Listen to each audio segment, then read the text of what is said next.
ઓમ ગણેશ હર હર મહાદેવ. હવે આ વાઘ બારસ, વસુ બારસ કે વચ્છ બારસ, એને આપણે નિરાંજન એટલે કે ગુજરાતીમાં કહું તો આરતી બારસ પણ કહેવામાં આવે છે ભવિષ્યોત્તર પુરાણના સંદર્ભિત. હવે આરતી બારસ એટલે શું? તો સૌથી પહેલાં શું કરવાનું છે? કંઈ જ આમાં વિશેષ કોઈ પૂજાપાઠ વિધિ વિધાન નથી, પણ દરેક મનુષ્યોએ આ વાઘ બારસે, વસુ બારસે નિસંદેહ પોતાના માતા પિતા, ગુરુ, આચાર્ય અને ભગવાનની આરતી ઉતારવી જોઈએ.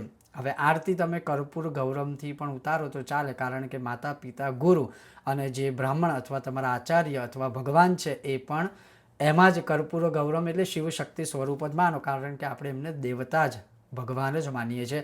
તો કહેવાનો ખાલી એટલો જ અર્થ છે કે વાઘ બારસે કોઈ પણ સમયે તમે તમારા માતા પિતા, ગુરુ અને બ્રાહ્મણ અથવા ભગવાનની આરતી ઉતારી શકો છો.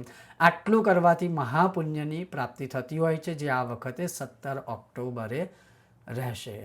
ઓમ ગણેશ હર હર મહાદેવ.